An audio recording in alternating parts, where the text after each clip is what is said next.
ಮಂಗಳೂರಿನಲ್ಲೂ footpath ತೆರವು ಮಾಡಲಾಗ್ತಾ ಇದ್ದು ಮಹಾನಗರ ಪಾಲಿಕೆಗೆ ಬೀದಿ ಬದಿ ವ್ಯಾಪಾರಸ್ಥರು ಮುತ್ತಿಗೆ ಹಾಕಿದ್ದಾರೆ. ಸಂಡೇ ಬಜಾರ್ ತೆರವು ವಿರುದ್ಧ ಬೀದಿ ಬದಿ ವ್ಯಾಪಾರಸ್ಥರು ಪ್ರತಿಭಟನೆಯನ್ನ ಮಾಡಿದ್ದಾರೆ.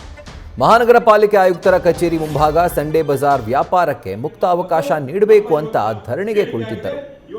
ನಿನ್ನೆಯಿಂದ ಪ್ರತಿಭಟನೆ ನಡೀತಾ ಇದ್ರು. ಯಾವುದೇ ಅಧಿಕಾರಿಗಳು ಮನವಿ ಸ್ವೀಕರಿಸಿಲ್ಲ ಅಂತ ಕೂಡ ಅಧಿಕಾರಿಗಳ ವಿರುದ್ಧ ವ್ಯಾಪಾರಸ್ಥರು ಆಕ್ರೋಶ ವ್ಯಕ್ತಪಡಿಸಿದ್ದಾರೆ.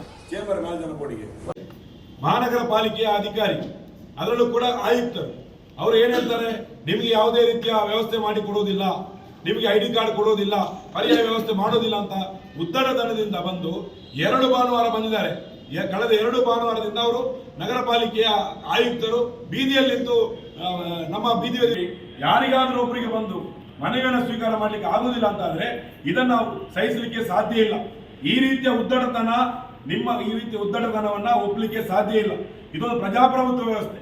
ಪ್ರಜಾಪ್ರಭುತ್ವ ವ್ಯವಸ್ಥೆಯಲ್ಲಿ ಜನರ ಕೂಗುಗಳನ್ನ, ಜನರ ಬೇಡಿಕೆಗಳನ್ನ ಕೇಳ್ತಕ್ಕಂಥವರ ಏನು ಬೆಂಗಳೂರಿನಲ್ಲಿ ಮೊನ್ನೆ ಅಷ್ಟು ದೊಡ್ಡ ಹೋರಾಟ ಇತ್ತು. ಏನು ಸರ್ಕಾರದ ಮುಖ್ಯಮಂತ್ರಿ ಹೇಳ್ತಾರೆ ಅವರಿಗೆ ಪರ್ಯಾಯ ವ್ಯವಸ್ಥೆ ಮಾಡ್ತೀವಿ, ಮಂಗಳೂರಿನಲ್ಲಿ ಕಮಿಷನ್ ಹೇಳ್ತಾರೆ ಅಂತ ಹೇಳ್ತಾರೆ.